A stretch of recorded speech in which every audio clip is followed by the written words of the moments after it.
तो आपको समझ में आ गया दोस्तों रिट्रोस्पेक्टिव टैक्स क्या होता है। तो अब इसको लेके यूपीएससी ने प्रीलिम्स 2022 में क्वेश्चन पूछा था। क्या है देखिए, बोला an Indian company investing in foreign enterprises and paying taxes to the foreign country on the profits arising out of its investment. दूसरा है a foreign company investing in India paying taxes to the country of its base on the profit arising of its investment. अगला है an Indian company purchasing tangible assets in a foreign country and sells such assets after their value increases and transfer the proceeds to India. अगला है a foreign company transfers shares and such shares derive their substantial value from assets located in India. तो जैसा मैंने बताया दोस्तों कि transfer share का मतलब कोई भी विदेशी कंपनी जो अपने शेयर को ट्रांसफ़र कर देती है और वो जो शेयर है भारत में जो भी परिसंपत्ति है उससे अपना वैल्यू को डिराइव करता है, उसी को हम लोग ट्रांसफ़र इनडायरेक्ट ट्रांसफ़र बोलते हैं। ठीक है ना। चलिए अगला जो है ग्लोबल मिनिमम टैक्स, ये न्यूज़ में था दोस्तों। तो ग्लोबल मिनिमम टैक्स का मतलब क्या है दोस्तों, एक ऐसा टैक्स, ठीक है, जो पूरे इंडिया पूरे वर्ल्ड के लेवल पे एक कॉमन टैक्स हो, उसको बोलते हैं ग्लोबल मिनिमम टैक्स। जैसे अब क्यों न्यूज़ में था कि कुछ देश जो है टैक्स बहुत कम रखते हैं अपने जगह ताकि लोग वहाँ पे इन्वेस्ट करें। ठीक है, जैसे कि ब्रिटिश वर्जिन आइलैंड में टैक्स इतना है 0.07%, केमन आइलैंड में 0.2%। तो ये कंट्री एक तो बहुत छोटे हैं, तो वहाँ पे लोग विदेशी लोग इन्वेस्ट करते हैं। क्यों इन्वेस्ट करते हैं, ऐसा नहीं कि वहाँ पे ग्रोथ करवाना है, नहीं, वहाँ पे टैक्स बहुत कम है इसीलिए वो लोग इन्वेस्ट करते हैं। ठीक है, और क्या करते हैं फिर पूरा जो है base erosion and profit shifting हम लोग देखें कि फिर पूरा प्रॉफिट शिफ्ट कर देते हैं उस देश में और फिर दिखा देते हैं कि हम लोग जो है वहाँ से कमा रहे हैं पैसा, और वहाँ पे टैक्स बहुत कम रहता है तो इससे वो टैक्स देने से बच जाते हैं, है कि नहीं। तो बोलते हैं इस कारण से इंडिया जो है हर साल $100 करोड़ से ऊपर जो लॉस कर रहा है और अमेरिका भी $500 करोड़ से लॉस कर रहा है। इसीलिए सब देश लोग मिल के बोल रहे थे कि हम लोग जो है एक ग्लोबल मिनिमम टैक्स लेके आएंगे। ठीक है, तो G7 जो समिट हुआ था 2021 में, जिसका थीम था बिल्ड बैक बेटर, कहाँ हुआ था, इंग्लैंड के कॉर्नेल में। तो वहाँ पे इसका प्रपोज किया गया था कि हम लोग जो है एक मिनिमम टैक्स लेके आएंगे और G7 framework agreement for global minimum tax framework sign किया गया, जिसके तहत 15% हम लोग बोला है कि पूरे विश्व में कॉमन जो टैक्स होगा 15%, मतलब इंडिया में भी 15% टैक्स होना चाहिए, अमेरिका में भी, यूएसए में भी 15% टैक्स कम से कम, उससे ज़्यादा हो तो अच्छी बात है। ठीक है, अमेरिका में, पाकिस्तान में 15%। इससे क्या होगा, कोई देश सिर्फ टैक्स बचाने के लिए उस देश में अपना रजिस्ट्रेशन नहीं कराएगा। ठीक है, और भी कोई जरिया हो सकता है, लेकिन अब देखो केमन आइलैंड में टैक्स बहुत कम है तो वहाँ से भी लोग दिखा देगा कि भैया हम वहीं से पैसा कमा रहे हैं, इससे वो टैक्स देने से बच जाएगा और भारत को और जो भी देश हैं जहाँ से वो पैसा कमा रहा है वहाँ उनको लॉस होगा। ठीक है ना। तो अभी जो है ये लागू नहीं हुआ है अभी इंडिया ने, लेकिन इसको सपोर्ट किया है क्योंकि इंडिया को हर साल 100 करोड़ का लॉस हो रहा है, क्यों सपोर्ट नहीं करेगा। तो G7 जो देश हैं प्लस OECD ने 2 पिलर सॉल्यूशन निकाला है फॉर ग्लोबल मिनिमम टैक्स। तो किस तरह से हम लोग 15% जो है ग्लोबल मिनिमम टैक्स फ्रेमवर्क को इम्प्लीमेंट कर सकते हैं, इस तरह से OECD ने भी अपना 2 पिलर सॉल्यूशन दिया है कि किस तरह से जो टैक्स का चैलेंज होता है, इकोनॉमी का डिजिटाइजेशन हो रहा है, तो डिजिटलाइजेशन होता है तो उससे टैक्स का चोरी भी बढ़ रहा है क्योंकि जितना डिजिटल हो रहा है उससे टैक्स जो है लोगों का नहीं दे पा रहे हैं, है ना, तो उससे लॉस होता है। तो उनको कम करने के लिए, टैक्स को कम करने के लिए, उसका चोरी का कम करने के लिए OECD और G7 देश ने ग्लोबल मिनिमम टैक्स फ्रेमवर्क को साइन किया है। बात समझ में आया। 2 पिलर है इसमें, मतलब 2 स्तंभ है। पहला तो ये है, ये सब आपको जानने की जरूरत होता नहीं, बस अब याद रख लो ये 2 पिलर सॉल्यूशन टैक्स के लिए किसका है, तो G7 और OECD का है। ग्लोबल मिनिमम टैक्स किसका है, तो G7 का है। बाकी अभी इंडिया में पूरे विश्व में ग्लोबल मिनिमम टैक्स नहीं है, ये सब आपको जानने का ज़रूरत नहीं है दोस्तों। ठीक है, ये सब जानने का ज़रूरत नहीं। फिर है reforms to reduce tax terrorism. Tax terrorism को कम करने के, हरासमेंट कम करने के लिए, ताकि जो टैक्स दे रहे हैं ओरिजिनल टैक्स, मतलब जो जेन्युइन लोग हैं जो टैक्स देना चाहते हैं उनका हरासमेंट उतना ना हो, उनको उतना परेशान ना किया जाए, इसके लिए सरकार ने कुछ कुछ जो है चीज़ लेकर आया है। पहला क्या है, प्री फिल्ड ऑनलाइन फॉर्म्स। ठीक है, जिसमें क्या होगा, इनकम टैक्स पहले से ही जो है लोगों का फॉर्म जो है पहले से फिल्ड होगा, उनका अलग अलग डेटा मिल जाएगा कि वो इतना रुपये पैसा कमाते हैं, शेयर मार्केट से वो इतना कमाते हैं, स्टॉक एक्सचेंज से इतना कमाते हैं, और फॉर्म जो है ऑनलाइन फिल्ड हो जाएगा कि इसका इनकम इतना है, इतना टैक्स इनका बन रहा है और इतना इनको टैक्स देना पड़ेगा। इससे क्या होगा, जो इनकम टैक्स वाले ऑफिसर हैं उसको हरासमेंट नहीं कर पाएंगे, पहले से ही कितना टैक्स देना है, कब तक उसने दिया है, सब चीज़ क्लियर कट में लिखा होगा। ठीक है, उसी को बोलते हैं प्री फिल्ड ऑनलाइन फॉर्म्स। ठीक है,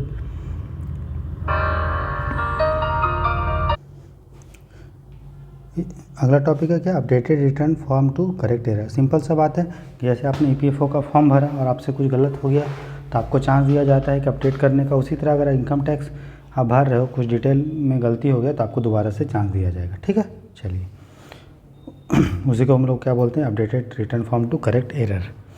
फिर है faceless interaction between tax payer and tax officer. देखिए कोई ये आदमी है, इसको टैक्स देना है, ठीक है, और एक आदमी है ऑफिसर है, इसको टैक्स लेना है। अगर इन दोनों के बीच में इंटरेक्शन होगा तो चांसेस है कि जो है हरासमेंट हो, करप्शन हो। इसके लिए सरकार क्या कर रही है कि इनके बीच में कोई बातचीत नहीं होगा, सब क्या होगा, फेसलेस, सब क्या होगा, इलेक्ट्रॉनिक रूप से होगा। तो उसके के लिए सरकार ने कुछ मेथड अपनाया, जिसके लिए क्या होगा कि आईटी ऑफिशियल्स पहले होता था कि कहीं पे भी जाके आप रेड वेड मार सकते थे। अब क्या होगा, कंप्यूटर के आधार कंप्यूटराइज लॉटरी निकलेगा, जिसके आधार पे ऑफिसर को बताया जाएगा कि आपको जाना कहाँ है। पहले क्या होता था, वो जहाँ कहीं भी चला जाता था और डरा धमका के करप्शन का चांसेस होता था। ठीक है ना। तो फेसलेस असेसमेंट हुआ है, जहाँ पे टैक्स कितना लगेगा, कितना टैक्स देना है, क्या करना है, उसके लिए असेसमेंट होगा, वो फेसलेस होगा, मतलब कंप्यूटर से होगा। फिर उसके बाद फेसलेस अपील स्कीम है कि जहाँ पे आप डायरेक्ट जो है इलेक्ट्रॉनिकली डिजिटल रूप से आप जो है अपील कर सकते हैं। आपको फिजिकली जाने की ज़रूरत नहीं है इनकम टैक्स कमिश्नर के पास, आप ऑनलाइन जो है आप सब चीज़ कर सकते हैं ताकि फ्रॉड कम हो, ये सब कम हो। ठीक है। उसके बाद अगला जो टॉपिक है दोस्तों वो है डॉक्यूमेंट आइडेंटिफिकेशन नंबर, DIN जिसको बोलते हैं। ठीक है ना।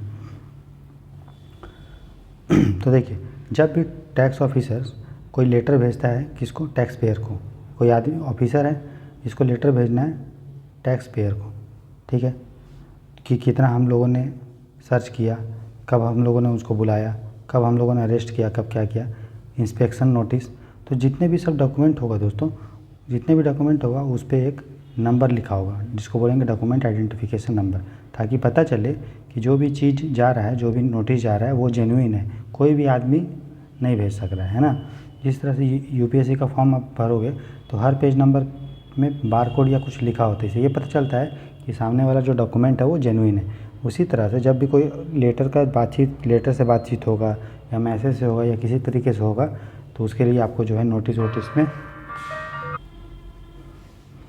तो उसमें क्या होगा, जो नंबर होगा उस डॉक्यूमेंट में, है ना। इससे बेनिफिट यही होगा, एक तो डिजिटल सबका डिटेल बन जाएगा कि कहाँ कहाँ हमने अरेस्ट किया, कहाँ कहाँ हमने जांच वाँच किया, ये सब पता चल जाएगा, है कि नहीं। और अगर किसी डॉक्यूमेंट पे DIN नहीं होता है तो इसका माना जाएगा वो जो डॉक्यूमेंट है वो फर्जी है। ठीक है। तो ये चीज़ है, समझ में आ गया आपको कि डॉक्यूमेंट आइडेंटिफिकेशन नंबर क्या होता है। उसी तरह एक होता है डायरेक्टर आइडेंटिफिकेशन नंबर। इसमें क्या होता है कि हर जो डायरेक्टर होता है किसी भी कंपनी का, उसको ज़रूरत है कि अब मिनिस्ट्री ऑफ कॉर्पोरेट अफेयर से एक नंबर ले ले, ताकि उस नंबर के आधार पर हम पता कर लेंगे कि वो जो डायरेक्टर है वो किस कंपनी का है ना। जिस तरह से अगर ये आधार कार्ड से हम पता कर सकते हैं कि आधार कार्ड किसका है, किसका नाम क्या है, बायोमेट्रिक क्या है, उसी तरह से किसी डायरेक्टर के पास अगर डायरेक्टर आइडेंटिफिकेशन नंबर होगा तो हम जान सकते हैं कि उस डायरेक्टर जो है कौन सी कंपनी का है, क्या उसका क्वालिफिकेशन है, कितना उसको टैक्स देना है, क्या क्या देना है। समझ में आ गया। अगला जो टॉपिक है दोस्तों वो है टैक्स पेयर चार्टर इन बजट 2020। चार्टर मतलब क्या होता है, लिखा होता है कि क्या क्या उसमें फैसिलिटी देना है और कितना दाम है उसका, फिर साइन वाइन होता है और क्या क्या हम लोग अपील कहाँ कर सकते हैं अगर हमको कोई दिक्कत हुआ तो उसी को हम लोग क्या बोलते हैं, चार्टर। जिस तरह से सिटीजन चार्टर होता है, आप देखे होंगे DM मतलब जितने भी गवर्नमेंट ऑफिस होते हैं जनरली उसमें सिटीजन चार्टर होता है दोस्तों, है कि नहीं।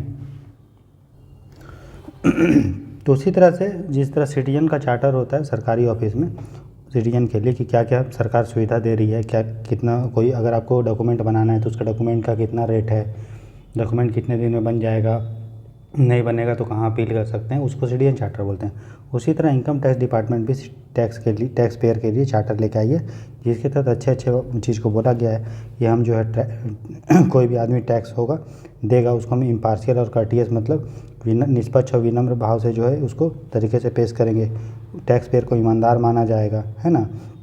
शिकायत कहाँ पे आप कर सकते हैं वो लिया जाएगा, केवल सही राशि ली जाएगी, गोपनीयता का ध्यान रखा जाएगा, गलत कार्यों की सज़ा देंगे जो भी अधिकारी अगर कुछ गलत कर रहा है तो। फिर आप कोई मामला के दर्ज करने के लिए आप वकील जो है नियुक्त कर सकते हैं। ठीक है। अनुपालन की लागत कम करेंगे, फालतू दस्तावेज हम नहीं मांगेंगे, ये सब बात जो है बोला गया दोस्तों। ठीक है ना। अब देखिए अगर आपको टैक्स रिलेटेड कहीं कंप्लेन करना है दोस्तों तो उसको हम लोग ओम्बुड्समैन बोलते हैं। ओम्बुड्समैन मतलब जहाँ पे आप शिकायत कर रहे हो, हिंदी में उसको बोलेंगे लोकपाल प्रहरी या लोक प्रहरी नागरिकों की शिकायतों के निवारण के लिए, उसको टैक्स ओम्बुड्समैन बोलते हैं। ठीक है, समझ में आया। पहला बार इसको स्वीडन में जो है बनाया गया था ये संस्था को, इसलिए स्वीडन का ये टर्म है ओम्बुड। ठीक, ओम्बुड मतलब जो भी एक हमारा प्रतिनिधि होता है किसी काम के लिए, है ना, मतलब शिकायत निवारण वाला। तो भारत में 2003 के लिए डायरेक्ट टैक्स के लिए ओम्बुड्समैन बनाया गया है। डायरेक्ट टैक्स में आप शिकायत यहाँ पे कर सकते हैं। 2011 में इनडायरेक्ट के लिए, 2019 में दोनों को ख़त्म कर दिया गया। ठीक है ना, तो हमारे पास डायरेक्ट टैक्स के लिए आप कहीं शिकायत कर सकते हो ना, तो इनडायरेक्ट टैक्स में किसी आदमी से शिकायत कर सकते हो। ठीक, तो इकोनॉमिक सर्वे ने ये बोला कि हम लोग को नया ओम्बुड्समैन चाहिए जिसके पास बहुत सारा और भी पावर है। ठीक, तो अगला टॉपिक देखते हैं क्या क्या ऐप्स है जिसके तहत ईमानदार जो टैक्स देने वाले हैं उनको परेशान नहीं किया जाएगा। तो आयकर सेतु है, ठीक है, डायरेक्ट टैक्स लेके आया है। फिर ease in paying custom duty के लिए पोर्टल से ये सब लेके आया। आइस टैक्स पोर्टल, बस आपको नाम याद रखना। आइस टैक्स मतलब इनडायरेक्ट टैक्स एंड कस्टम से रिलेटेड है। ठीक, आइस गेट मतलब कस्टम ड्यूटी से रिलेटेड है, बस आप इतना ही समझो। अतिथि मोबाइल ऐप कस्टम से रिलेटेड है। ट्रांसपेरेंट टैक्सेशन लेके आइए जिसमें जो ईमानदार जो टैक्स देंगे उसको हम लोग सम्मान करेंगे, तो ये आप याद रखिएगा। तुरंत कस्टम से रिलेटेड है, बस इसको आपको इतना ही ध्यान देना है। आप देखेंगे कि टैक्स से रिलेटेड अंतर्राष्ट्रीय जो संधि या ट्रीटी एग्रीमेंट इंडेक्स क्या क्या है। तो पहला है इसमें टैक्स इन्फॉर्मेशन एक्सचेंज एग्रीमेंट, मतलब कि अगर हम किसी एक आदमी दो देश में या किसी भी देश में टैक्स दे रहा है, एक से अधिक देश, तो एक देश दूसरे देश के साथ इन्फॉर्मेशन को साझा करेंगे, उसी को हम लोग बोलेंगे टैक्स इन्फॉर्मेशन एक्सचेंज एग्रीमेंट। ठीक है, तो इंडिया ने इस एग्रीमेंट को बहुत देशों के साथ साइन किया है। इससे मदद मिलता है कि जो इन्फॉर्मेशन रिलेटेड डेटा है किससे टैक्स से रिलेटेड, उसको हम लोग एक दूसरे देश से साझा कर सकते हैं, ताकि टैक्स का अवॉइडेंस को रोका जा सके और टैक्स इवोजन को रोका जा सकते। हम लोगों ने tax information exchange agreement Marshall Island के भी साथ भी साइन किया है। सिंपल सा बात है कि कोई भी भारत का अगर आदमी है, ठीक है, उसको विदेश में स्विस बैंक में उसका अकाउंट है, तो स्विस बैंक अगर डेटा एक्सचेंज करेगी इंडिया के सरकार के साथ कि इस आदमी का फलाना बैंक अकाउंट है और इतना इसके पास पैसा है, तो हम लोग इस आदमी को ट्रैक करके कर सकते हैं और बता सकते हैं कि कितना जो है आप टैक्स के लिए एलिजिबल है ना। तो ये चीज़ है। तो इसमें क्या होता है कि भारत का अगर आदमी उसका अगर स्विस बैंक में अकाउंट है तो इन्फॉर्मेशन एक्सचेंज करेगा स्वीडन की गवर्नमेंट और स्विट्ज़रलैंड की गवर्नमेंट, और अगर स्विट्ज़रलैंड का आदमी का इंडिया में अकाउंट है तो इंडिया का जो सरकार है वो स्विस बैंक के साथ, स्विट्ज़रलैंड के बैंक के साथ जो है इन्फॉर्मेशन को एक्सचेंज करेगा। उसी को बोलते हैं TIEA, tax information exchange agreement. समझ में आ गया, बहुत सिंपल। उसी तरह अमेरिका का फटका है। फटका मतलब foreign account tax compliance act. तो foreign account tax compliance act का ये मतलब है कि जितने भी विदेशी वित्तीय संस्था है, जैसे चाहे अमेरिका का विदेशी कौन हो गया, इंडिया हो गया, पाकिस्तान हो गया, ये अमेरिका के लिए विदेशी है, चाइना हो गया, तो ये जितने भी विदेशी संस्था है, ठीक है, उनको रिपोर्ट करना पड़ेगा कि अमेरिका के लोगों ने उस देश में कितना एसेट्स, कितना परिसंपत्ति किया है। जैसे कोई अमेरिका का आदमी है, USA का आदमी है एक्स, अगर इस आदमी ने इंडिया में कोई प्रॉपर्टी लिया होगा तो इंडिया के लोगों को, इंडिया का जो सरकार है उसको इन्फॉर्मेशन देना पड़ेगा अमेरिका को कि फला आपका जो नागरिक है, एक आदमी नागरिक, इसका इंडिया में ये एसेट है। इससे क्या होगा, अमेरिका का सरकार जो है इस आदमी को ट्रैक कर सकता है और जांच सकता है कि कितना जो है वो टैक्स बचा रहा है, क्या कर रहा है।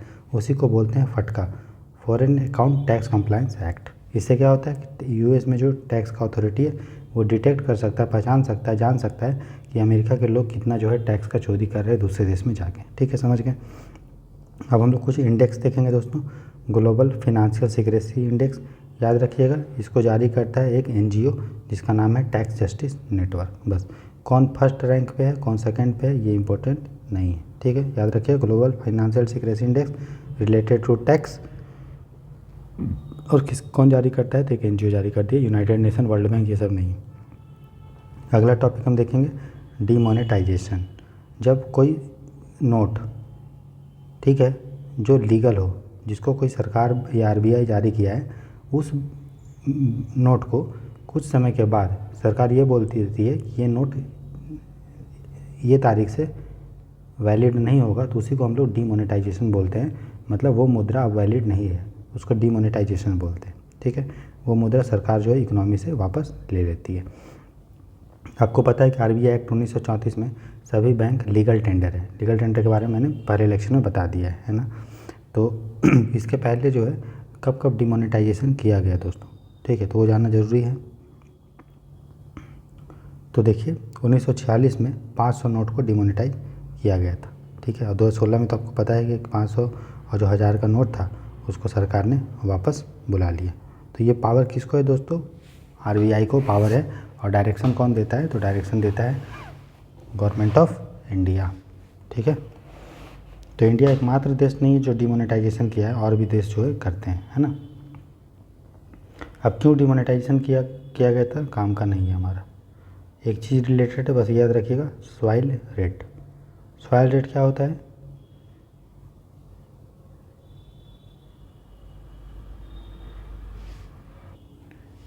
सॉइल मतलब मिट्टी, मतलब वो नोट इतना पुराना हो गया है, घटिया हो गया है कि अब जो है उसको लोग स्वीकार ही नहीं कर रहे हैं, उसी को हम लोग सॉइल रेट बोलते हैं। तो वो रेट जिस पे नोट्स इतना डैमेज हो गया है, ख़राब हो गया है कि अब उसको आरबीआई के पास वापस करना पड़ेगा, उसी को हम लोग क्या बोलते हैं, सॉइल रेट। बस आप इतना ध्यान दीजिए, सॉइल रेट कोई ज्योग्राफी टर्म नहीं है, इकोनॉमी का टर्म है कि बैंक का नोट अब बहुत पुराना हो चुका है, अब उसको ज़रूरत है कि हम आरबीआई के पास वापस भेजें। ठीक है,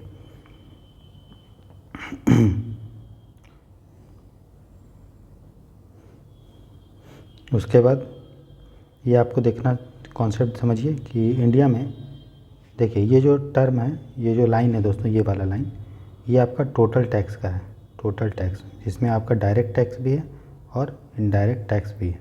ठीक है, अब देखिए जो ये वाला लाइन है ऊपर वाला, ये जो लाइन आपको दिख रहा है, ये वाला लाइन, ठीक है, ये लाइन आपका इनडायरेक्ट टैक्स का है। देखिए ध्यान से देखिए,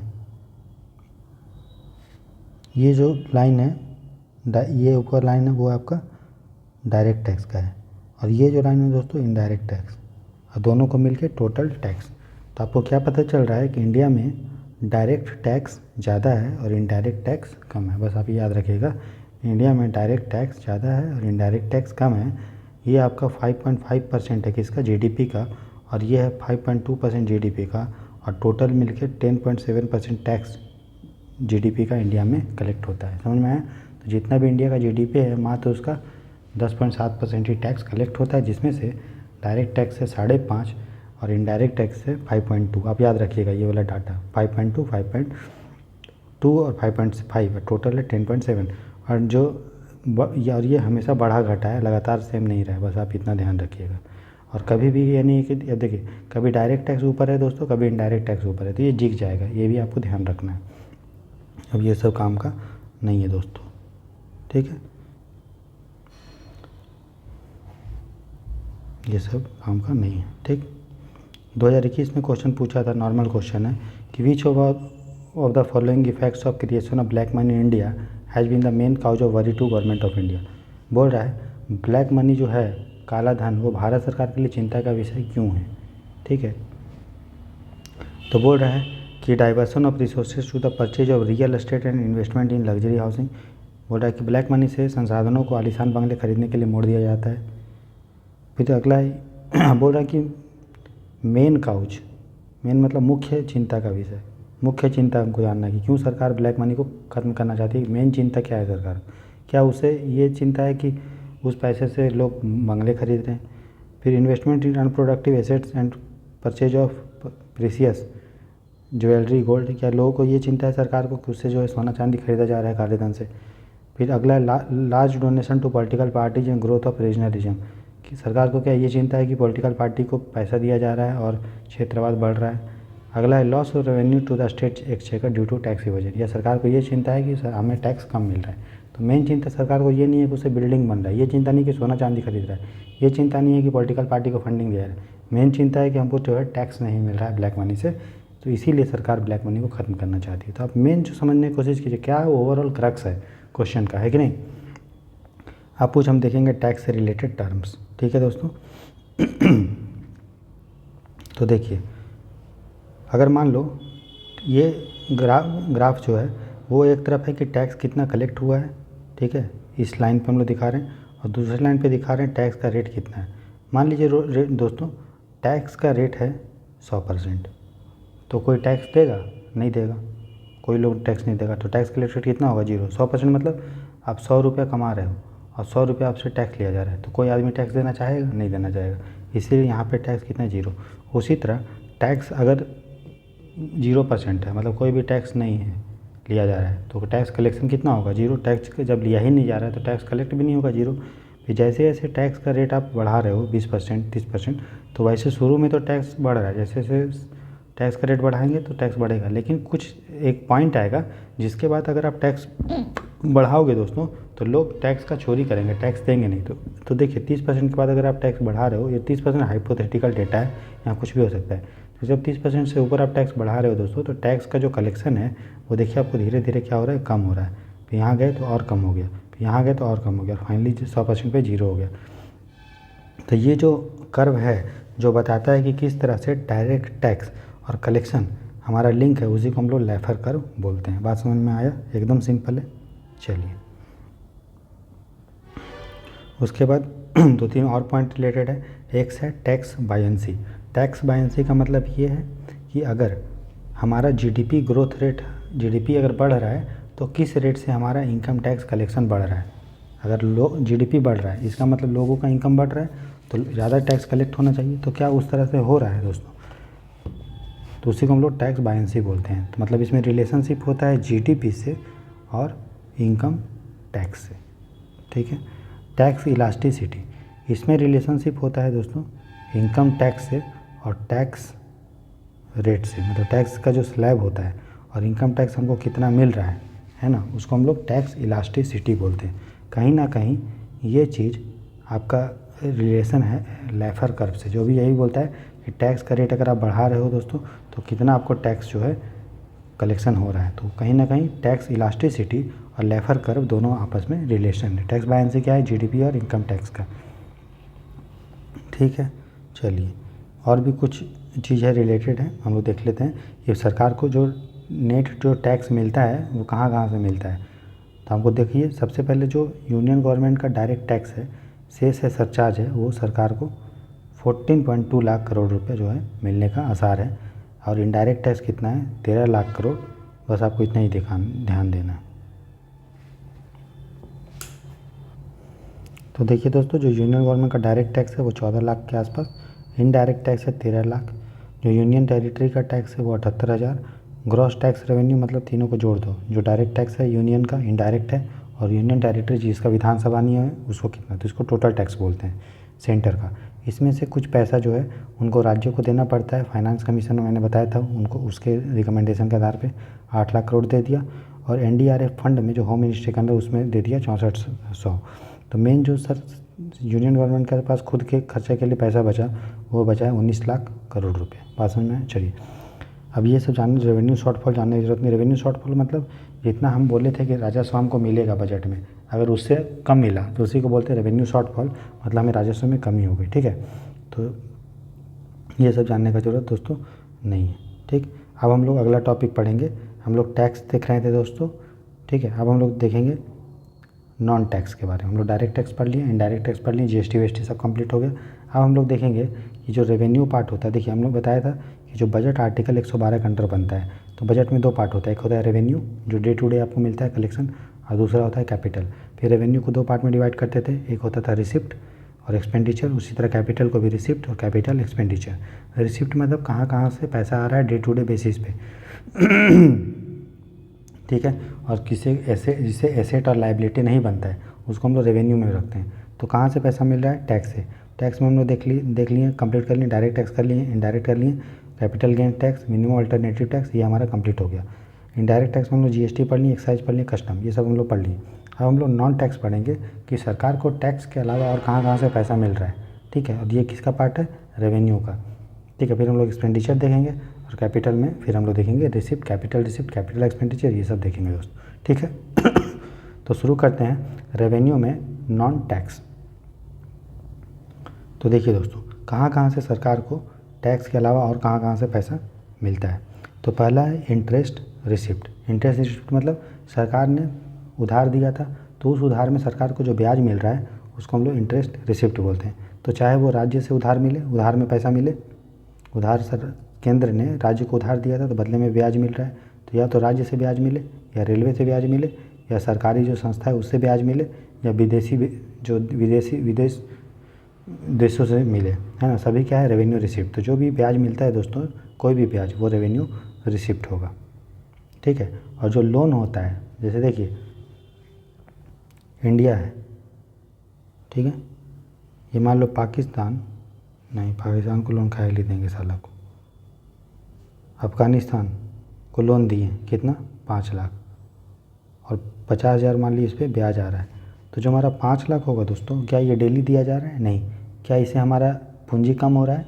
लोन अगर हम किसी को दिए हैं, इसका मतलब वो हमको देगा वापस। तो लोन हम किसी को दिए तो जो लोन देते हैं वो हमारा क्या होता है दोस्तों, एसेट होता है ना। तो ये हमारा ये एसेट है। तो जो भी चीज़ भी एसेट और लाइबिलिटी को अफेक्ट करता है उसको हम लोग कहाँ रखते हैं, कैपिटल में। तो ये हमारा कैपिटल का पार्ट है। 50,000 जो है ये हमारा ब्याज है, ब्याज हमको वो देगा। तो ब्याज किसका पार्ट होता है, नॉन टैक्स का, रेवेन्यू का।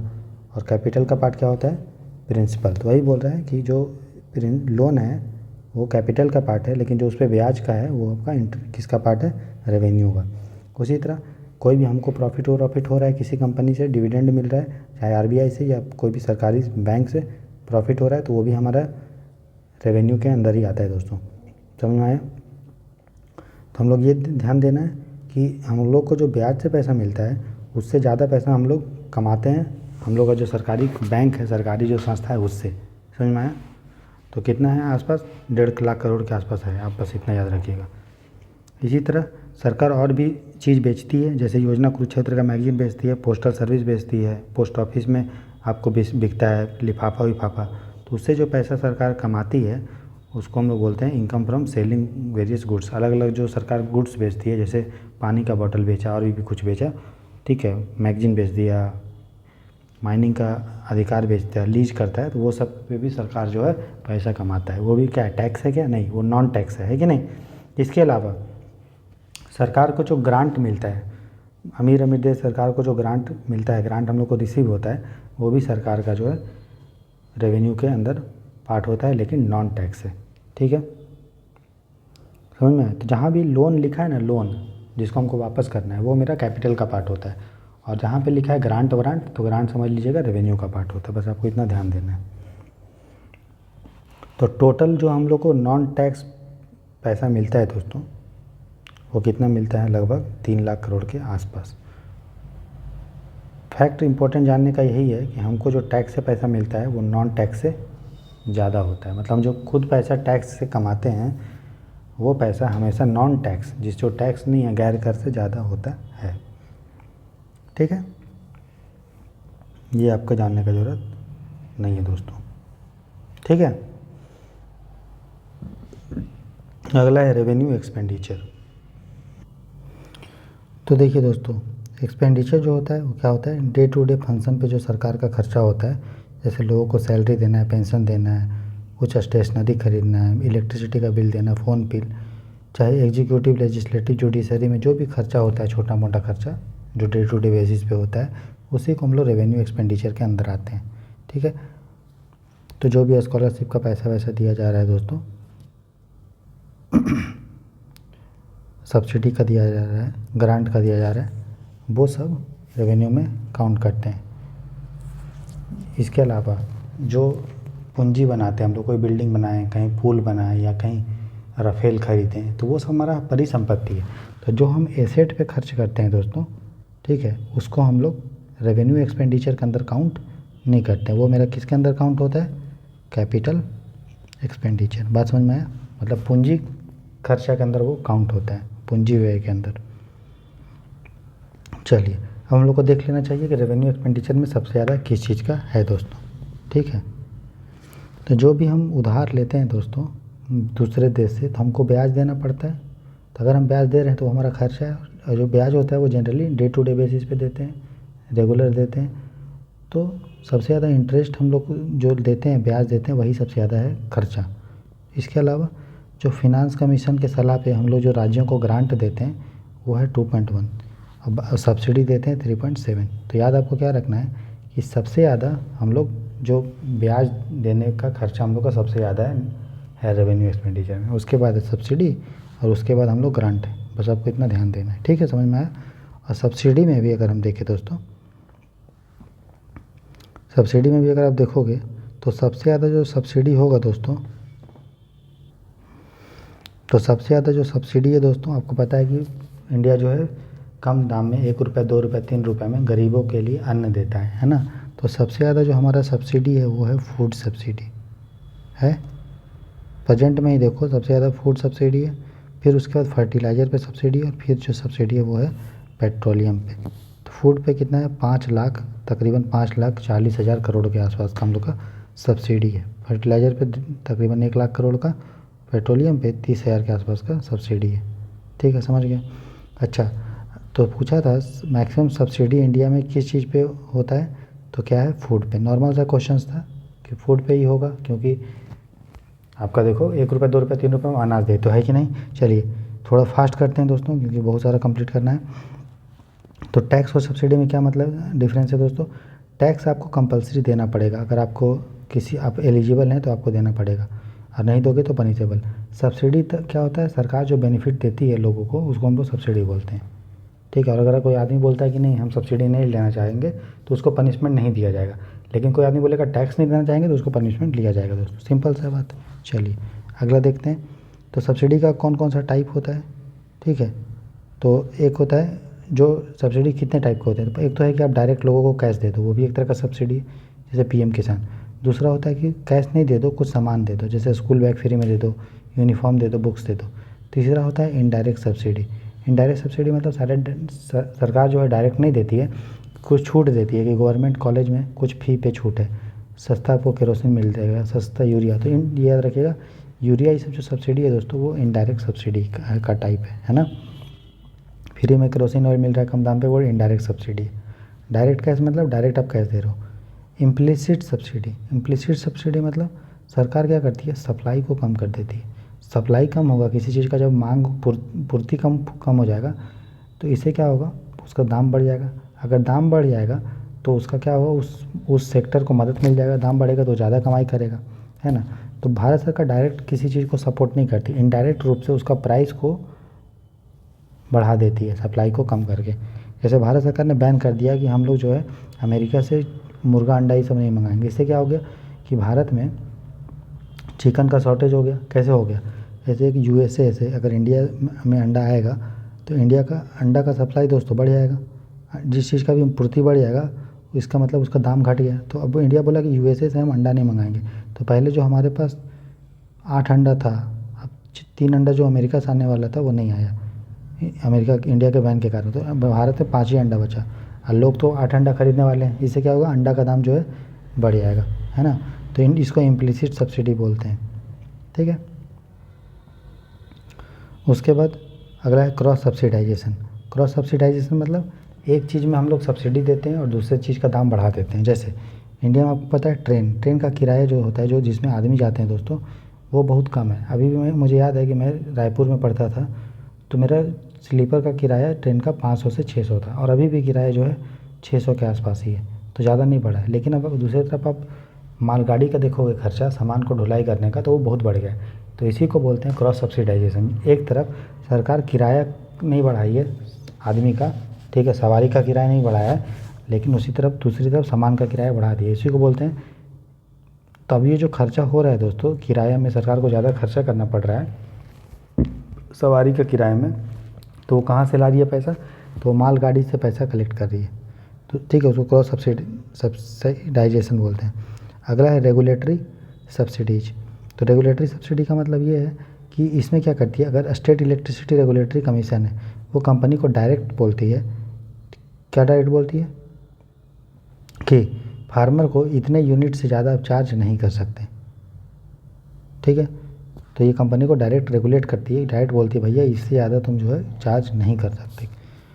फिर है प्रोक्योरमेंट सब्सिडी। प्रोक्योरमेंट सब्सिडी मतलब सरकार जो है कम दाम में लोगों से प्रोक्योर करती है। जैसे आपको पता है अनाज वनाज सरकार लेती है और 1 रुपये 2 रुपये 3 रुपये में देती है, तो ये आपका प्रोक्योरमेंट सब्सिडी है, ठीक है। जैसे एफसीआई सरकार का एजेंसी है, तो ये सामान खरीदती है, किससे खरीदती है, किसानों से गुड्स खरीदती है, ठीक है, मिनिमम सपोर्ट प्राइस पे। इंटरेस्ट सब्सिडी होता है, इंटरेस्ट सब्सिडी का मतलब अगर मान लीजिए कोई किसान है, ठीक है, वो लोन लिया है 10 लाख, नहीं दे पा रहा है, तो सरकार बोलेगी ठीक है इसका ब्याज का माफ़ होता है, उसी को बोलते हैं इंटरेस्ट सब्सिडी या सबवेंशन। तो सब्सिडी पे क्या इम्पैक्ट पड़ता है जानने की ज़रूरत नहीं है, ठीक है, ये सब जो है जानने की ज़रूरत नहीं है दोस्तों। एक ही याद रखिएगा, बापू, बापू माने बायोमेट्रिकली ऑथेंटिकेटेड फिजिकल अपटिक। इसमें ये होता है कि बायोमेट्रिक के द्वारा जो है लोगों को ऑथेंटिफिकेशन किया जाता है। जैसे कि कोई आदमी सामान लेने के लिए जाता है राशन शॉप में, फ्री में जो सरकार अन्न देती है 1 रुपये 2 रुपये 3 रुपये में, तो वो जाएगा अपना आधार कार्ड, उसका ऑथेंटिफिकेशन होगा और उसको जो है अनाज मिल जाएगा, उसी को बोलते हैं बापू, ठीक है। मतलब पूरा आपका आएगा, बापू नहीं आएगा, आपका फुल फॉर्म आएगा बायोमेट्रिकली ऑथेंटिकेटेड फिजिकल अपटिक। किस चीज़ से रिलेटेड है, तो ये आपका फूड ग्रेन से रिलेटेड है जो लोगों को दिया जाता है, ठीक है। अब ये सब इसका जानने की जरूरत दोस्तों नहीं है। उसके बाद अगला देखेंगे हम लोग नेशनल रिक्रूटमेंट एजेंसी। तो देखिए दोस्तों, नेशनल रिक्रूटमेंट एजेंसी, नामी में नेशनल मतलब राष्ट्रीय भर्ती एजेंसी। अभी क्या है, अलग अलग एजेंसी है भर्ती के लिए, है ना। एसएससी है हमारे पास आईबीपीएस है जो बैंक का करवाती है, हमारे पास और भी दुनिया भर का एजेंसी है। इससे क्या होता है, जितने बार एग्ज़ाम होता है इन लोग का अपना अपना एजेंसी होने से खर्चा भी बढ़ता है। तो भारत सरकार बोल रही है कि जो प्रीलिम्स लेवल का जो एग्ज़ाम होता है शुरू में एंट्री लेवल पे, है ना, मेंस का नहीं, प्रीलिम्स का। हर एग्जाम में प्रीलिम्स होता है जनरली, एसएससी में भी शुरू में एक एग्ज़ाम होगा, फिर उसका टायर 2 होता है, ऐसा होता है। आईबीपीएस में भी होता है, शुरू में होता है प्रीलिम्स, फिर मेंस, फिर ऐसा होता है।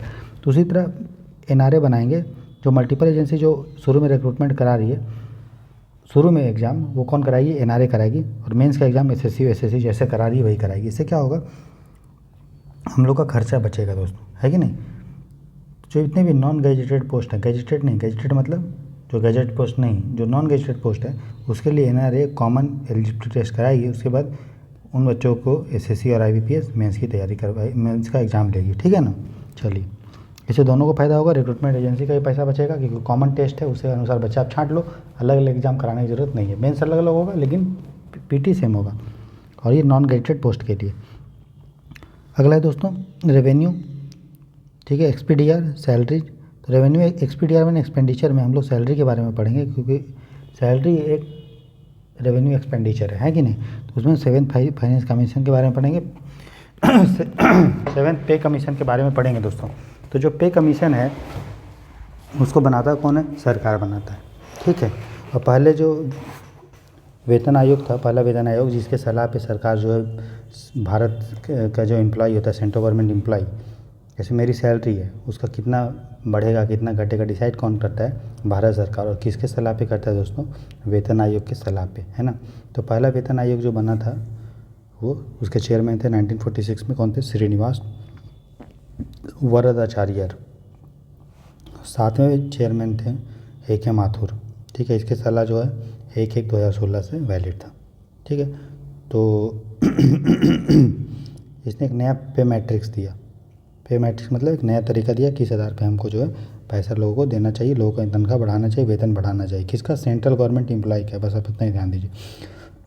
उसके बाद इससे हम, मुझे नहीं लगता कि 7th पे कमीशन से यूपीएससी क्वेश्चन पूछेगा। बस आप ये याद रखो, ना तो ये संवैधानिक बॉडी है, कॉन्स्टिट्यूशनल बॉडी है, ना ही आपका स्टेचुटरी बॉडी, ये एग्जीक्यूटिव बॉडी है जो मिनिस्ट्री ऑफ फिनांस के अंदर में आता है। पहले चेयरमैन आप इतना याद रख लो, ये है, और अभी तक 7 पे कमीशन बन चुका है, बस इतना ही ध्यान, इससे बियॉन्ड नहीं पूछेगा। और इसी ने अब ये आइकरॉड फार्मूला बनाया है। तो क्वेश्चन पूछेगा आइकरॉड फार्मूला किस चीज़ से रिलेटेड है, तो सेंट्रल गवर्नमेंट का सैलरी का किस तरह से बढ़ेगा उससे रिलेटेड है, बस आपको इतना ध्यान देना है, ठीक।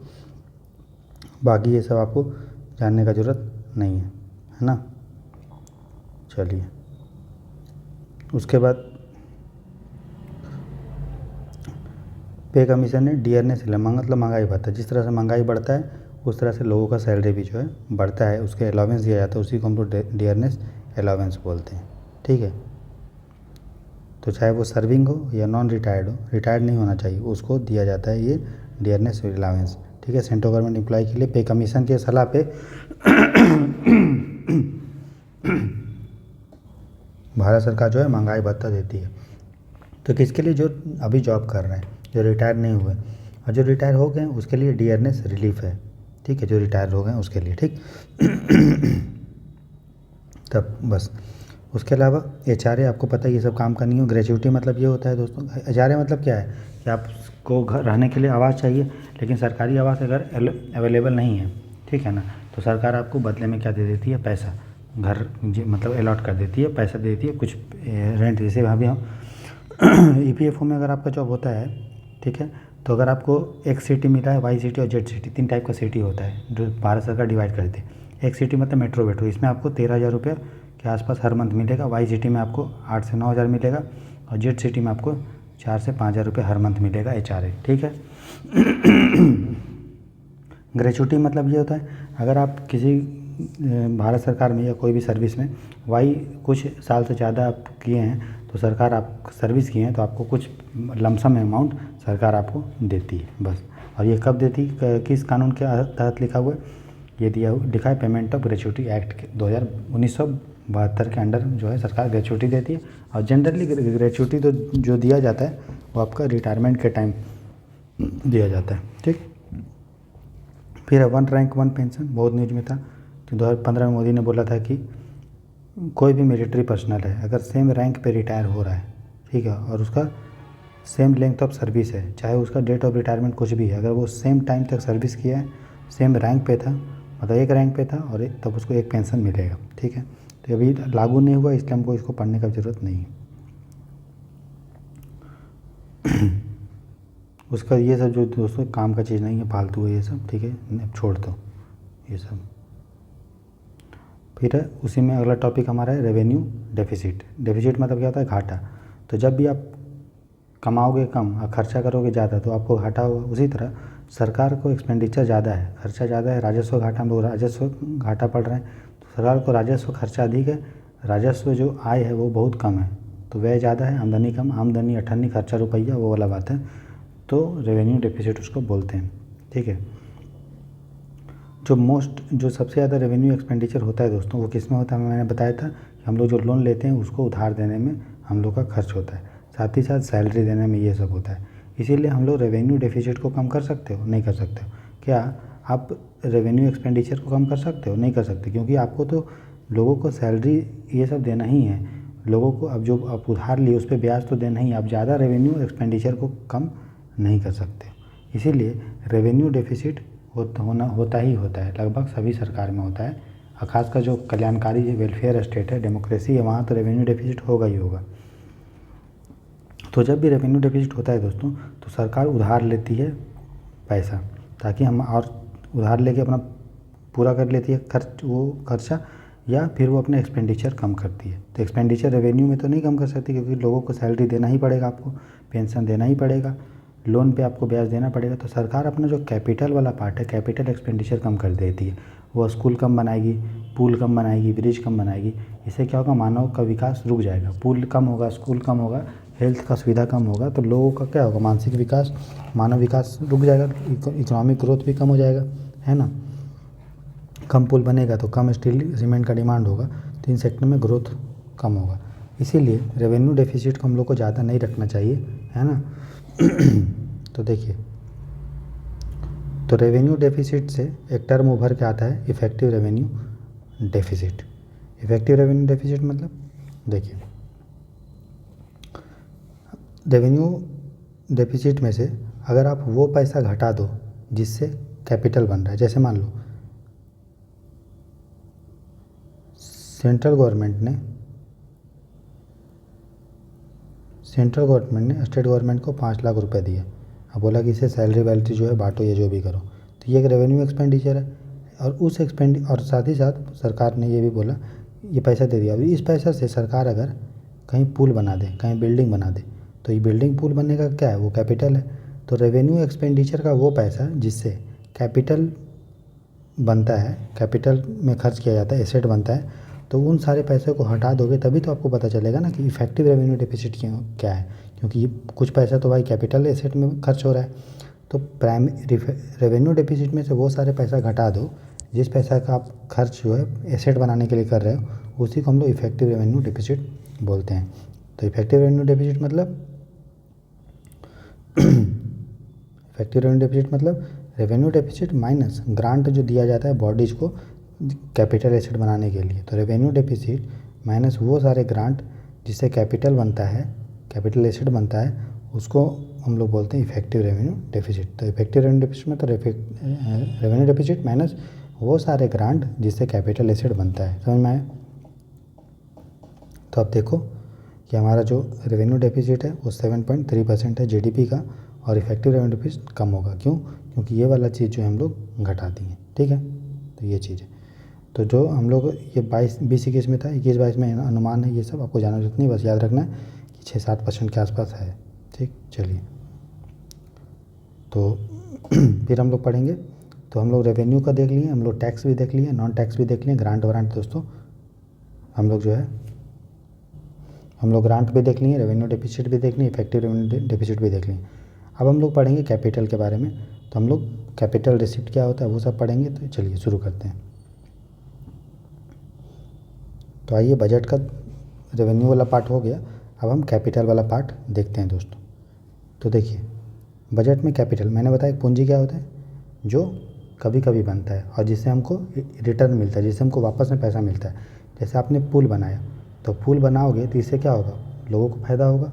उसके बाद लोग आपको क्या देंगे, टैक्स देंगे, पुल पे टैक्स लेकर इकोनॉमिक ग्रोथ होगा, है ना। लेकिन आप लोगों को सैलरी दे रहे हो, उससे क्या फ़ायदा हो रहा है? कुछ नहीं फ़ायदा हो रहा है। तो जो चीज़ डे टू डे होता है, जिससे कोई पूंजी और देयताएँ का, लायबिलिटी का इफेक्ट नहीं पड़ता, उसको रेवेन्यू में रखते हैं।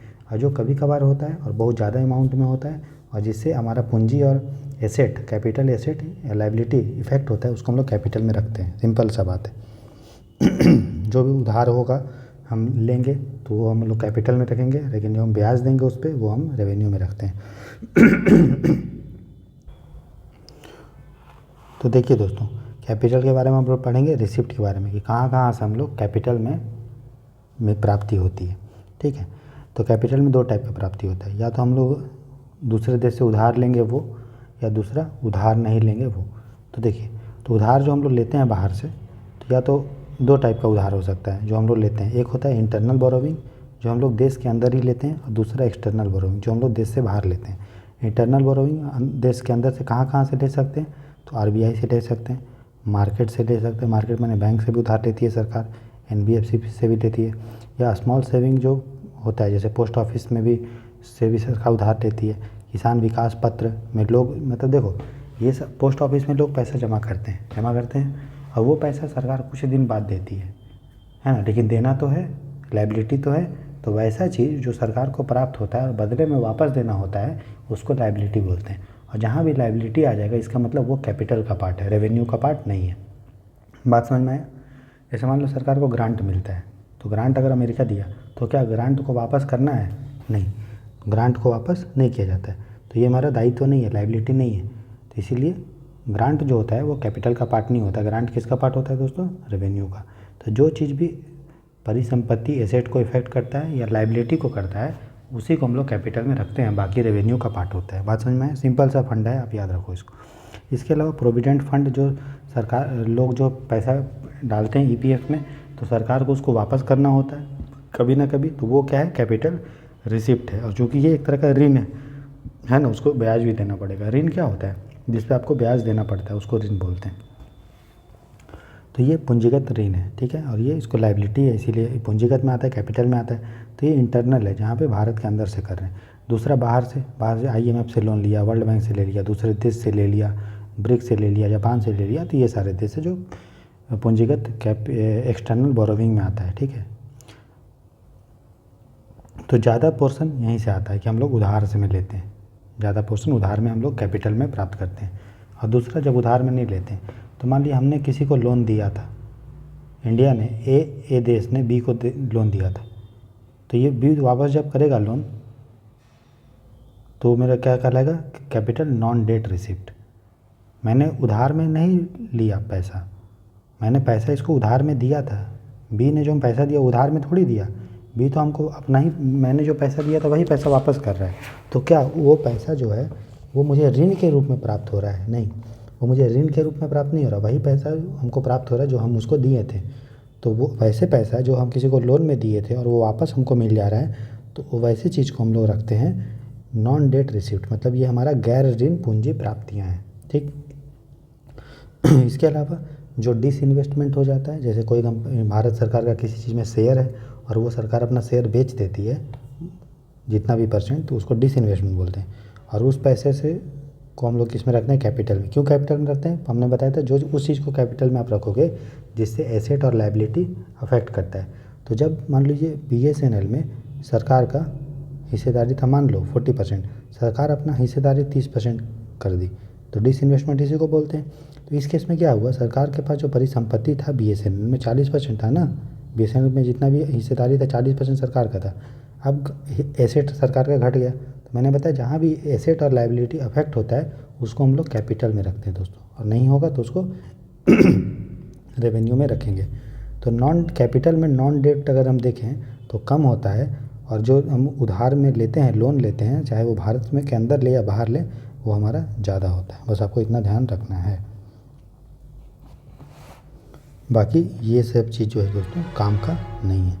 आप पूछ रहा है कि देखिए क्वेश्चन पूछा था इंडियन इंजीनियरिंग सर्विस जो UPSC करवाता है 2018 में, उससे क्वेश्चन था कि which of the following is not a component of capital receipt. Capital receipt का कौन सा पार्ट नहीं है, तो यार सिंपल सा क्या रखना है, जो भी पूंजी या एसेट या लायबिलिटी को अफेक्ट करता है और जो बहुत ज़्यादा अमाउंट का होता है उसी को हम लोग कैपिटल रिसिप्ट में रखते हैं, ठीक है।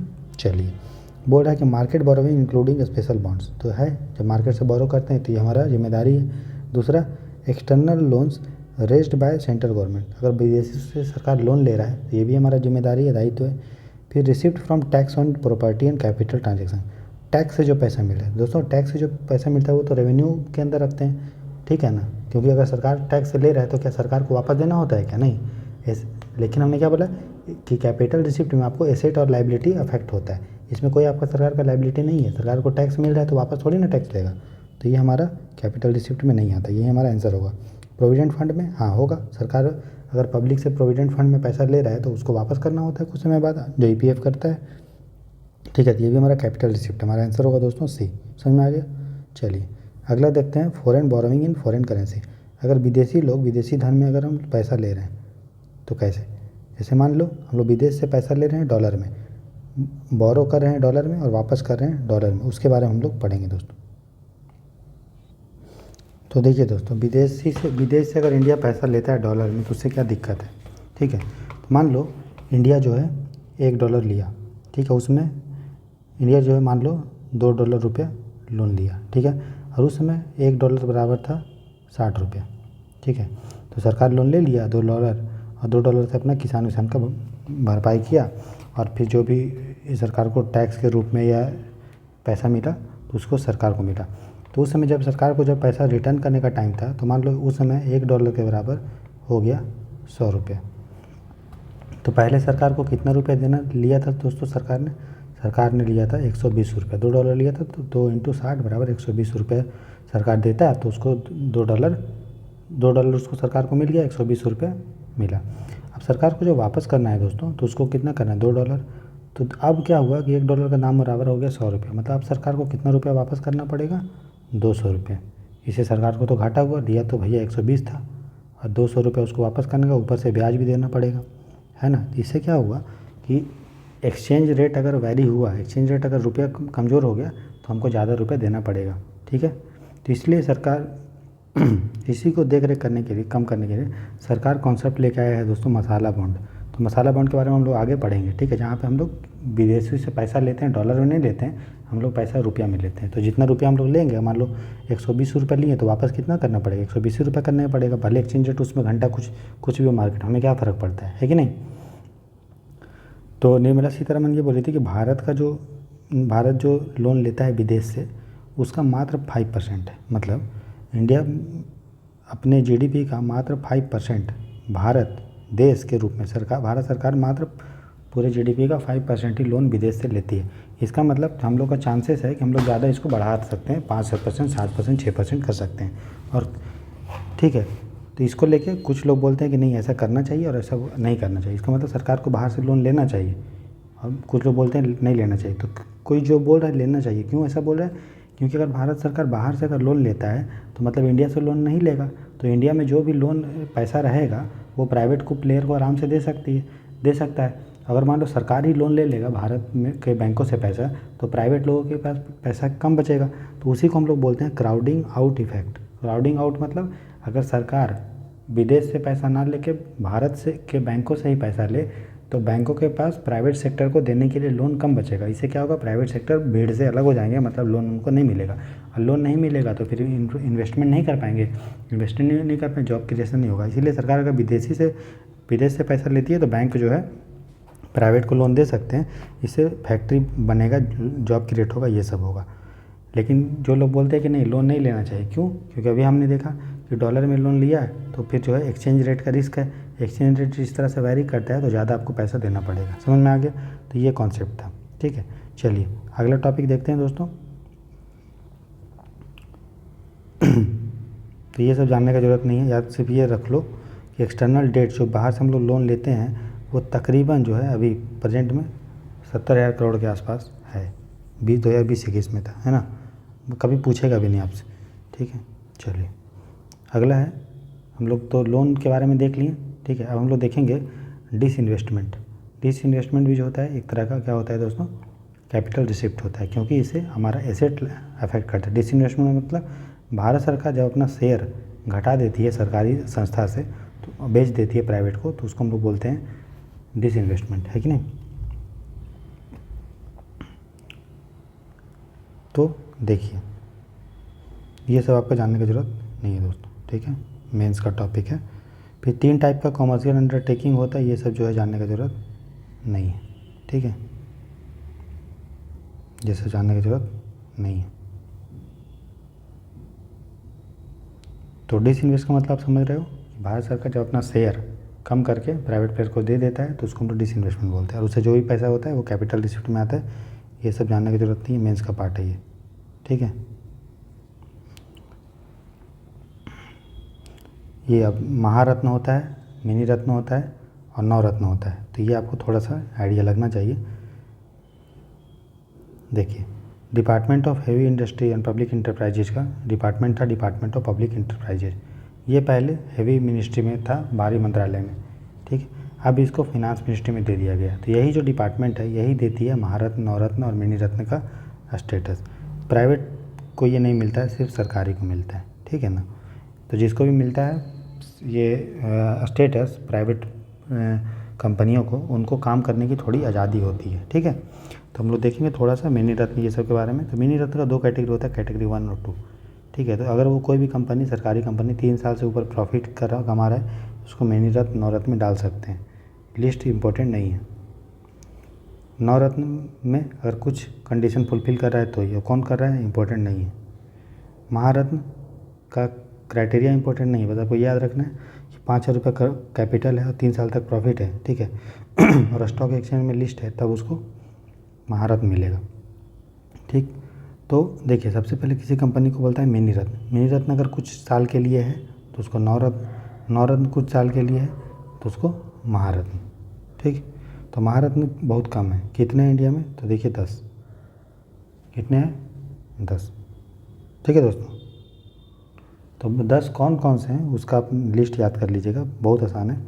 भेल, गेल, सेल, जितना भी इस तरह का वर्ड है ना, कोल इंडिया, गेल, सेल, एनटीपीसी, बड़ी बड़ी कंपनी आप सुने होंगे। भारत भेल, इसको भेल बोलते हैं, भारत हेवी इलेक्ट्रिक लिमिटेड, फिर बीपीसीएल, ठीक है, HPCL, Hindustan petroleum, IOCL, Indian oil corporation limited, ONGC, power grid, ये सब है क्या है वो महारत्न 10 है। कौन देता है याद रखिएगा, डिपार्टमेंट ऑफ पब्लिक इंटरप्राइज। किस मिनिस्ट्री में है? तो फिनांस मिनिस्ट्री में। बात समझ में आया? चलिए बाकी ये सब आपको जानने की ज़रूरत नहीं है, जैसे काम का नहीं है। बोल रहा है CDS में पूछा था किसको अभी नवरत्न का स्टेटस मिला, ये आपसे कभी नहीं पूछेगा किसको अभी मिला, बस आप ये याद रखना है कि महारत्न हाल फिलहाल में किसको मिला है वो आपको ध्यान देना है, ठीक है। पावर ग्रिड याद रखिएगा, इसको महारत्न का स्टेटस मिला है हाल ही में। अब है गवर्नमेंट का पॉलिसी क्या था डिसइन्वेस्टमेंट से 2021 से पहले, ठीक है। तो ये सब जो दोस्तों काम का नहीं है डिसइन्वेस्टमेंट। डिसइन्वेस्टमेंट क्या होता है आप समझ गए ना, बस वो है। तो डिसइन्वेस्टमेंट का क्या मतलब है कि गवर्नमेंट जब अपना शेयर होल्डिंग को कम कर देती है, लेकिन गवर्नमेंट अभी भी 51% रखेगी। मतलब कोई भी संस्था है, कोई भी पब्लिक सरकारी संस्था है, कोई भी सरकारी कंपनी है, उसमें अगर भारत सरकार का शेयर 51% से ऊपर है तभी उसको डिसइन्वेस्टमेंट बोलेंगे। अगर 51% से कम शेयर है तब तो इसका मतलब क्या, तो वो मालिक रहे ही नहीं, तो उसको हम लोग प्राइवेटाइजेशन बोलते हैं या डाइवेस्टमेंट बोलते हैं या उसको स्ट्रैटेजिक डिसइन्वेस्टमेंट बोलते हैं, जिसमें सरकार अपना शेयर 50% से कम कर देता है। तो जब भी सरकार अपना शेयर को घटाएगा इस तरह से कि 51% तक उसका शेयर हो तो उसको डिसइन्वेस्टमेंट बोलते हैं, ठीक है। और उसका पैसा जो भी आता है वो आपका कैपिटल रिसिप्ट में आता है, और 51% से कम कर देगा तो उसको हम लोग प्राइवेटाइजेशन या स्ट्रैटेजिक डिसइन्वेस्टमेंट या डाइवेस्टमेंट बोलेंगे। फिर ये काम का नहीं है। डिसइन्वेस्टमेंट से क्या होगा कि जो भी पैसा मिलेगा तो सरकार उसको वेलफेयर स्कीम में चला सकती है, पैसा है ना तो चला सकती है, इसका आपको फिजिकल डेफिसिट जो होगा, राजकोषीय घाटा, वो कम होगा, ठीक है। उसके बाद ये सब जो दोस्तों जानने का ज़रूरत नहीं है। फिर nationalisation and disinvestment related programme not so important, ठीक है, आप छोड़ सकते हैं इसको पूरी तरह से, ठीक है। हाँ, ये सब काम का नहीं है। उसके बाद देखो, तो अलग अलग तरह का डिसइन्वेस्टमेंट करने का जरिया होता है, या तो कोई कंपनी है, ठीक है, उसको प्राइवेट लिमिटेड कंपनी को पब्लिक लिमिटेड कंपनी बना दे और उसको शेयर को इशू कर दें, ठीक है। प्राइवेट लिमिटेड कंपनी मतलब ऐसी कंपनी जो सरकारी तो है लेकिन वो अपना शेयर इशू नहीं कर सकती है, शेयर कम लोगों को इशू कर सकती है, तो सरकार उसको सबसे पहले पब्लिक लिमिटेड बना देता है, उसके बाद उसका शेयर बेच देता है, जैसे IRCTC है, ठीक। एक्सचेंज ट्रेडेड फंड, इसका मतलब होता है कि कोई एक फंड होता है, उसमें अलग अलग कंपनी का शेयर होता है, सरकारी कंपनी का, और वो कंपनी का शेयर को सरकार लोगों को बेचती है, तो ये भी डिसइन्वेस्टमेंट का जरिया है। फिर है इंस्टीट्यूशनल प्लेसमेंट प्रोग्राम, इसमें क्या होता है, सरकार जो है अपना शेयर बड़े बड़े संस्था को बेचती है, लोगों को नहीं बेचती है, संस्था को बेचती है, कोई कंपनी को बेचती है, इंस्टीट्यूशंस को। ऑफर फॉर सेल मतलब सरकार अपना शेयर बेच रही है दोनों को, चाहे वो खुदरा इन्वेस्टर हो, निवेशक हो, या गैर खुदरा कोई कंपनी हो। शेयर बायबैक मतलब सरकार अपना शेयर एक कंपनी से बेच के दूसरे कंपनी को दे देती है, ठीक है, उसको हम लोग बोलते हैं शेयर बायबैक, समझ में आया। जैसे कि एयर इंडिया है, जैसे एयर इंडिया का नहीं, IDBI आपको पता होगा, IDBI एक कंपनी है, बैंक है सरकार का, इसमें इन्वेस्ट किया है दोस्तों LIC, तो सरकार बोला कि ये डिसइन्वेस्टमेंट है, हालांकि ये सरकार का था, LIC भी जो है वो भी सरकार का कोई कंपनी है। तो जब सरकार का कोई संस्था का शेयर कोई कंपनी ले ले और वो कंपनी सरकारी होनी चाहिए तो उसको हम लोग शेयर बायबैक बोलते हैं। शेयर बायबैक का मतलब ये भी होता है, ये तो ये कॉन्सेप्ट है। दूसरा कॉन्सेप्ट शेयर बायबैक का है, जब कोई कंपनी, एक तो हो गया डिसइन्वेस्टमेंट के रिस्पेक्ट में शेयर बायबैक, आप समझ लिए कि कोई भी सरकार का एजेंसी रहेगा, बॉडी रहेगा, उसका शेयर सरकार कोई सरकारी कंपनी को बेच दे तो उसको शेयर बायबैक बोलते हैं। बायबैक मतलब खरीदना, वापस खरीदना। और दूसरा शेयर बायबैक एक और होता है इन्वेस्टमेंट के संदर्भ में, कि कोई कंपनी है वो लोगों को शेयर दी थी और वो वापस शेयर जब कंपनी खरीद ली तो उसको भी शेयर बायबैक बोलते हैं। हम लोग क्वेश्चन किए थे इसमें DPP में, है ना। चलिए, तो अब उसके बाद ये सब जानने का जरूरत दोस्तों नहीं है। फिर स्ट्रैटेजिक डिसइन्वेस्टमेंट मतलब सीधा सा बात है कि सरकार जो है अपना पोर्शन बेच देती है, ठीक है, किसको, प्राइवेट बॉडी को, ठीक है, 51% के आसपास, इसी को हम लोग बोलते हैं स्ट्रैटेजिक डिसइन्वेस्टमेंट, ठीक। चलिए, बाकी काम का चीज़ नहीं है दोस्तों ये सब। फिर new public sector enterprises policy क्या है, ठीक है, देखिए पॉलिसी से क्वेश्चन कभी आता है नहीं, ठीक है, लेकिन फिर भी मोटा मोटी आप याद रख लीजिए। इस पॉलिसी में 2 टाइप के सेक्टर को डिवाइड किया गया है, एक स्ट्रैटेजिक सेक्टर, एक नॉन स्ट्रैटेजिक। स्ट्रैटेजिक मतलब वो जो बहुत इंपॉर्टेंट हो और वो रणनीतिक हो, जैसे एटॉमिक एनर्जी हो, स्पेस हो, डिफेंस हो, ट्रांसपोर्ट, टेलीकम्युनिकेशन, पावर, पेट्रोलियम, कोल, मिनरल, बैंकिंग, इंश्योरेंस, फिनेंशियल, बस आप उसका नाम याद रखोगे। बाकी जो बच गया वो गैर इंपॉर्टेंट, गैर महत्वपूर्ण सेक्टर है, नॉन स्ट्रैटेजिक। तो क्या सरकार यहाँ पे रहेगी, तो बोल रहा है कम से कम इसमें एक एजेंसी सरकार की तो रहनी ही चाहिए, गवर्नमेंट की, ठीक है, बाकी को हम लोग या तो मर्ज कर देंगे या तो प्राइवेटाइजेशन कर देंगे। अब बोल रहा है कि इसमें सरकार की कोई एजेंसी रहने की ज़रूरत नहीं है, और जो भी अगर सरकारी की एजेंसी अभी प्रेजेंट में इनके अलावा इन सेक्टर में होगी तो उसको हम लोग बंद कर देंगे, समझे। तो अगर स्ट्रैटेजिक सेक्टर है तो उसमें सरकार की कम से कम एक एजेंसी होगी, अगर ज़्यादा है तो या तो उसको बंद कर देंगे या मर्ज कर देंगे, ठीक है। नॉन स्ट्रेटेजिक मतलब बोला है कि सरकार इसमें सरकारी संस्था खुलाने की ज़रूरत नहीं है। जैसे नमक बनाना है, नमक इसमें लिखा है कहीं नहीं, तो नमक अगर सरकार बना रहा होगा खुद से तो नमक वाली एजेंसी से सरकार हट जाएगी और उसको किसको दे देगी, प्राइवेट को, ठीक है। यही लिखा गया new public sector enterprises policy, ठीक है। तो डिसइन्वेस्टमेंट का जो टारगेट था दोस्तों वो अभी कितना है, 2021-22 में कितना था, 78,000 करोड़। इंपॉर्टेंट नहीं है जानना, ठीक है, आप इसको छोड़ सकते हो। अगला टॉपिक हमारा नेशनल मोनेटाइजेशन पाइपलाइन। सिंपल सा मतलब है, इसमें सरकार क्या कर रही है, सरकार के पास जो भी फालतू चीज़ पड़ा है, बिल्डिंग जिसका कोई यूज नहीं हो रहा है, उसको सरकार रेंट पे देगी या लीज पे दे देगी या बेच देगी, और उससे जो भी पैसा मिलेगा सरकार उसको अलग अलग चीज़ में इन्वेस्ट करेगी, ठीक है। तो सरकार बोल रही है कि हमको 2025 तक इससे 6 लाख करोड़ रुपये नेशनल मोनेटाइजेशन पाइपलाइन, मतलब जो भी सरकार का परिसंपत्ति है उसको बेच बाच के रेंट पे दे के पैसा कमाना है, ठीक है। चलिए, उसी तरह नेशनल लैंड मोनेटाइजेशन कॉरपोरेशन, इसके बारे में मैंने आपको पहले पढ़ा दिया है। अब क्वेश्चन है कि क्यों सरकार जो है इक्विटी को, पब्लिक सेक्टर इंटरप्राइजेज जो भी है सरकारी संस्था से बेच के पैसा, मतलब शेयर अपना बेच रही है।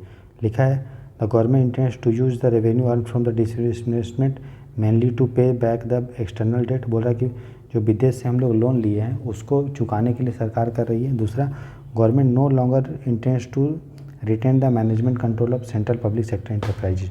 बोला सरकार अब चाहती ही नहीं है कि मैनेजमेंट कंट्रोल में हम रहें, ठीक है।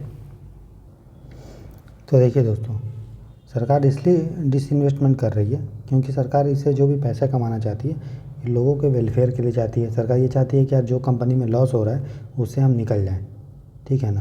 तो मेन मकसद ये है कि एफिशिएंसी ये सब लाना है। सरकार का ये मतलब नहीं कि पैसा कमा के हम विदेशों से का जो लोन लिया वो चुकता करेंगे, ना ही सरकार ये चाहती है कि हम मैनेजमेंट से निकल जाएं। नहीं, सरकार का ये मतलब है भैया कि जो भी कंपनी लॉस वॉस में कर रही है उससे हम लोग निकलें और उससे एफिशिएंसी लाएं, और उससे जो भी पैसा कमाएं हम कंपनी में लगा के उसको क्या करें, ग्रोथ करवाएं। तो इसका आंसर होगा दोस्तों नाइदर 1 नॉर 2। बात समझ में आए। अब जो अगला टॉपिक है उसमें कैपिटल पार्ट के बारे में, एक्सपेंडिचर के बारे में, ठीक है। तो इसको हम जो है दोस्तों करते हैं अभी, ठीक है ना। तो देखिए, BSNL का मर्जर वर्जर नॉट इम्पोर्टेंट। तो अब कैपिटल पार्ट हम लोग रिसिप्ट देख लिए, जिसमें एक होता है कि पूंजी ऋण लेके हम लोग अपना रिसिप्ट पूरा करते हैं, और दूसरा गैर ऋण, नॉन डेट, है ना।